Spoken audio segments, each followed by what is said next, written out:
topic I don't really see covered often on this site is Filipino folklore. There just aren't many stories to talk about the creatures you'll find. Everything from aswang to manananggal. I know I cover stories of others on this channel, but I figured that I'd share one of mine. Today, we'll be talking about the duende and an unexplainable encounter that I had with them. For those who don't know, duende are essentially the equivalent of dwarves. Many cultures have their own version, but we'll be focusing on the ones commonly found in the Philippines. When people talk about duende, they're often described as invisible dwarves, beings that we can't see, most commonly found around trees, dirt, and rocky areas. Growing up in the Philippines, your parents would always tell you not to play in these places so you wouldn't upset any duende. Whenever you pass through these areas, you're taught to say tabi-tabi po, which translates to please move aside, as a way of warning any duende that you're coming through. It's a small gesture of respect. The idea of duende and the teachings were simple: respect nature and respect the unseen. Now, for a bit of context about myself, I would say that I'm a bit of a skeptic. I do believe that most things can be explained logically, at least to a certain degree. But this experience, I honestly can't quite rationalize it. Even telling it now, I still get weird looks from my friends, and honestly, I don't expect anyone to believe me. Sometimes I don't even believe myself. It was 2006. I was 5 years old. I lived in a close-knit community in one of the provinces of the Philippines. We had a lot of family friends who would come over for karaoke, and they'd bring their kids along. My friends and I didn't need much. We'd usually just play with bootleg toys from the local market or chase each other around. It was a simple childhood. But at night, one of our favorite things to do was play hide and seek in the dark. The house we lived in had a large patch of land off to the side, filled with tall mango trees and loose dirt. We'd always push our luck, playing out there as long as we could, until one of our parents yelled for us to come back inside. That night though, we had more time than usual. Our parents were busy, laughing, drinking, sharing the latest gossip, so all of us gathered in the dirt field for another game of hide and seek. There was one spot I always went to, a place that no one else knew about. It was near one of the mango trees. There was a small ledge on the trunk that I could step onto, just enough to lift myself slightly off the ground and blend into darkness. No one ever found me there. We'd been playing for a while now. The night felt like it dragged on, while the drinking on the other side of the house just kept going. It started to get a little ridiculous. One of my friends even accused me of cheating and ran inside the house to check if I was hiding there. Another scraped his knee trying to beat someone to a spot. We did the usual kid thing, trying to get him to shut up so he wouldn't alert our parents that we were still outside in the dirt. Or maybe we were just being assholes. Who knows? Anyway, another round began. My friend, who was it, started counting, and I ran to my tree. The counting echoed across the dirt field, mixing with the sounds of karaoke and laughter on the other side. He counted down from 10 in Tagalog. Sampo, Siyam, Walo. I slipped behind my tree and propped myself up onto the ledge of the trunk. I held on, barely breathing, and letting the darkness swallow me whole. Pito, anim. The counting slowed down, but it sounded different. Lima, apat. It sounded lower. Tatlo, heavier. Dalawa, closer. Too close. Right behind me. At that moment, I knew it wasn't my friend counting anymore. I didn't want to wait for Isa, so I screamed. My foot slipped off the ledge and I dropped down, barely catching myself as I hit the ground. My heart was trying to fight its way out of my chest. I didn't even bother to look back. I just ran. To my mom, to an adult, No matter how drunk they were, anywhere was better than here. Past the trees and dirt, past the house towards the lights. My vision blurred as tears streamed down my face, unable to catch my breath as my chest tightened with every step. All I could hear was my heartbeat and my own footsteps. After what felt like an eternity, I finally reached the other side of the house. It felt blinding to see lights, karaoke, and drunken singing. I pushed my way through the crowd of adults, getting a few concerned looks just trying to find my mom. Once I found her, like the tree, I didn't let go. I held on to her for dear life, words not able to come out. She looked down at me with a smile, thinking it was probably just some dumb fight between me and one of my friends. The words, they were stuck in my throat. There was someone behind me. She held onto my shoulders, trying to make heads or tails out of the situation. In the dirt, by the tree. They were counting, I said. You were playing in the dirt? My mom yelled with a sharp tone. She let go of my shoulders and made her way over to the dirt field to corral the other kids. As I sobbed, I felt the eyes of every adult glued to me from behind. The karaoke had come to a halt, and the chismosa aunties had run out of gossip. All that I could think of in that moment was the voice and the fact that I just fucked up everyone's night. My mom came back with a herd of dirt-covered children, and suddenly, it seemed like everyone had sobered up just to scold their kids. After that, I just wanted to blur the rest of the night out. From my mom to my friends, they all just seemed irritated at me for ruining the mood. I curled up onto a chair while they all packed up to go home. I couldn't find it in myself to explain it to anyone. Later that night, I took a bath to clean all the dirt off to get ready for bed. I already knew my mom was waiting for me in my room to scold me, so I took a little longer than usual. Once I was done, I dragged my feet over to my room as she sat on my bed. I sat down next to her, and she pulled me close by the shoulders. I told you not to play in the dirt, she said. I looked at her with panic in my eyes.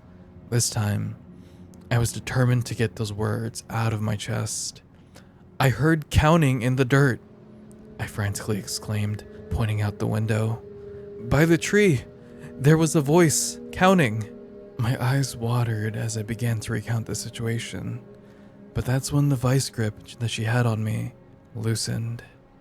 Silence. Don't do that again, she said, sounding a little less stern than usual and even slightly defeated. She got up from my bed and made her way out of my room, leaving without a good night. I didn't know how to feel that night. I went to bed thinking about the voice, the way everyone glared at me, and the way my mom just gave up on scolding me. I closed my eyes and drifted asleep. The next morning, I woke up to the sounds of roosters crowing and the smell of hot dogs. Yes, Filipinos have hot dogs for breakfast. I swear it's not weird. I got up to look at myself in the mirror and looked down at my legs. Bright red bumps, all the way up to my knees. It almost looked like a swarm of fire ants had gotten to me, just without the hot, itchy feeling. You'll find a lot of insects in the Philippines, mosquitoes and ants, so it's not uncommon to wake up with a few bites here and there. But even this, it seemed a little excessive. I went to find my mom in the kitchen. Mom? I didn't know how to explain it, so I didn't. I just lifted a leg up. She looked down, and for a second, nothing. Just like last night, her expression just dropped. She turned to shut off the stove. Get dressed, she said in a low, serious tone. I put on a new shirt and some slippers. When I came back out, she was already waiting, keys in hand. We got in the car, and the ride was silent. I thought we were going to the municipal clinic I'd always find myself at. I watched her hands on the steering wheel, They were shaking. I wasn't the most emotionally aware kid growing up, but that look in her eyes, I'd never seen it before. But even then, I knew that something was seriously wrong. She turned off the main road onto a narrow dirt path. The car started to shake as we drove deeper in. No houses, no people, just fields and fields. When she finally stopped, we were at a shack in the middle of nowhere. For Filipinos, this isn't all too strange. While modern medicine is widely accepted, alternative medicine is still rooted within our culture. Faith healers still provide treatments for physical ailments and even spiritual ailments. Anyway, an old man with an Old Navy t-shirt and basketball shorts stepped out from the shack to greet us. I got up from my side, and the quiet demeanor that my mom had been holding on to suddenly shifted. She spoke frantically, pointing to my legs as he nodded and looked down at me. I couldn't make out a word. They were speaking in the local dialect. He led us inside of the shack. It was dark, with the only light coming from a small TV in the corner. And the layout looked like your typical faith healer shack. A table in the middle of the room, and right across was a shelf, covered in bottles, herbs, and a bunch of other stuff that I didn't recognize. He had me lie down, with my mom staying close. She held my hand tightly as the man walked to another room. I started to notice that she had begun to cry herself. "Am I sick?" I asked. At this point, it felt as if all the fear from last night had made its way over to her. She shook her head and gently kissed my hand. The man came back with a tray and stood at the foot of the table. He poured a little oil onto his hands and pressed them right up against my legs. The oil felt warm. It smelled of menthol and earth. It stung a bit, but not enough to hurt. He pressed into the bumps like he was looking for something under my skin, and every now and then, he'd mutter something under his breath, and I still couldn't understand anything he was saying. He then picked up a leaf from the tray and pressed it right up against my lips. I hesitated for a moment, and finally gave in. It was bitter, really bitter, and I almost spat it out. I lay there on the table, staring up at the dark ceiling. He brought my mom into another room, and they began speaking. He handed her a few things, candles, and some sticks wrapped tightly with string. She didn't even hesitate to take them, and a frantic look began to slowly melt away. My mom brought me out from the shack and took me back home. Once we were there, I sat on the couch to watch TV. My mom, on the other hand, still with that same sense of urgency, was already back in the kitchen. We had her landline there, so every now and then I'd glance over. She was either cooking or on the phone, back and forth, and this juggling act continued well into the night. As time passed, the dinner table outside began to fill up with food. Hell, even a pig's head found its way as a centerpiece for what looked like a feast, and the same people from last night began to show up, along with their kids. Usually, when there's this much food, there's excitement in the air, people talking about how good everything looks, and the gossip already brewing. Not this time, though. Everybody would give my mom a hug, and then check in on me. Everyone felt off. Nobody really talked, and the atmosphere was quiet. Even my friends felt different. One of the girls that I knew best wouldn't even come near me. She just stood behind her mom, watching, like I was something she wasn't supposed to be close to. When the last plate was set on the table, my mom called me over. I walked up to see everybody standing around the feast. A decapitated pig's head and the candles given by the old man were lit, all sitting on a tray in the middle. Even the smell of delicious food was overpowered by the thick, earthy scent of the bundled sticks burning nearby. I was the last one there, and everyone made it known with all eyes on me. My mom handed me a plate and pointed to the food laid out on the table. "Make it look nice," she said. "Don't eat any of it." I went to each plate of food on the table, taking a little from each, doing my best to make it look somewhat presentable. They all stared while I plated. It even felt like the pig's head was staring right at me too. As I began to grab food, my mom started to pray. At first it was just her voice in the quiet night, then the others joined in too, all at once. Once the prayer had ended, I looked at my mom, still holding the plate of food. By then, a chill had already run up my spine. Something about this whole day, the way everyone treated me, the prayer, the bumps on my legs, nobody was telling me anything. "Please, someone tell me, what's going on?" I cried. My mom shushed me. She knelt down and leaned closer. "Say sorry," she whispered. "Do you know how?" I swallowed. Then her voice came out right next to my ear.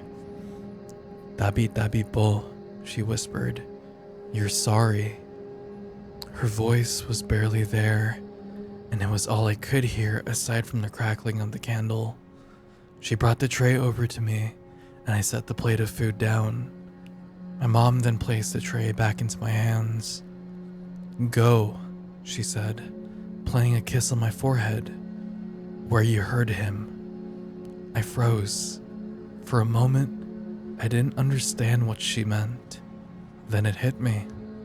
The tree. I shook my head, my grip tightening around the tray.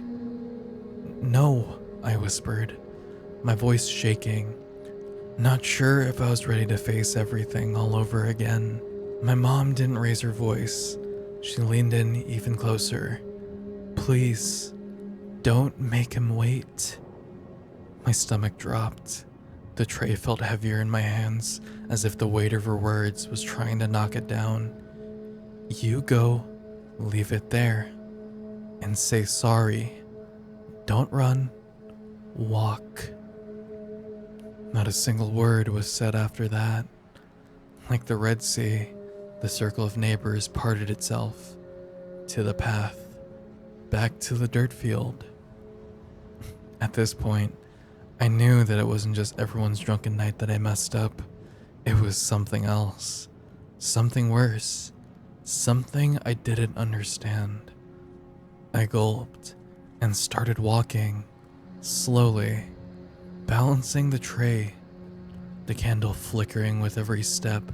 The food sat at the edge, and the pig's head staring out into the darkness ahead of me. The prayer began all over again as I walked, and it slowly began to fade as I made it to the dirt field. And then it was just me in the dirt field. Even the wind seemed to stop itself for this moment, but it all felt heavier, like it wasn't supposed to be there anymore. I kept walking, trying not to drop a single crumb, and that's when I saw it. The tree. I froze in place. That was my spot. The place no one could ever find me. But now, the tree that once hid me, now I wished I could hide from it. The candle flickered once more, and for a second, I thought it would go out. I stepped closer, slow and careful, my eyes locked to the ground. And now, I could hear my heartbeat again, heavy thudding beats. I stepped closer to the tree, my hands shaking, the tray feeling heavier with each step. "Tabi, tabi po," I whimpered. "I'm sorry." Slowly, I lowered the tray, careful not to spill anything. The candle flickered as I set it down, and for a brief moment, it was all quiet. Then, a sound. It was different, low and close. "Isa," right behind me. I tensed up, and everything in my mind telling me to run as fast as you can back to safety. But I remembered what my mom said. Don't run, walk. I turned around, holding back tears so that whatever I had just apologized to couldn't feel my fear. Step by step, I walked in the darkness, retracing each step as the prayer slowly got louder, like I was finally being let go. I walked up to the circle, and my mom came up to me. She held me close. Okay, nah, she whispered. That was it. The candles burned, and the food was left untouched. Everybody went home without a word, and I went to bed. Didn't bother to look at my legs. Hell, I didn't want to. I just closed my eyes and tried to forget about this day. The next morning, I woke up and the bumps were gone. Not a single trace had been left. My mom didn't bring it up. She made me breakfast and I went back outside. I couldn't stop thinking about the tree, the voice, Isa. I wanted to figure out if this was all just some fucked up dream. I went out to the dirt field. The sun was out, roosters crowing, birds chirping. It was all normal, aside from the tree. The tray was still there. The candle, melted down, extinguished. The food, picked clean, and the pig's head was knocked over in the dirt, swarming in flies. I never revisited that tree ever again. Months later, we moved back to the States. I didn't think much about those nights growing up. Only later on in life when I wanted to refamiliarize myself with my culture. The Duende isn't always seen. They stay low to the ground, near trees, in dirt, in places children are told not to play. You don't disturb their peace. If you do, you apologize. We say tabi tabi po to warn them that we're passing by, but after that night, I started wondering if it was never a warning for them. Maybe it was always for us.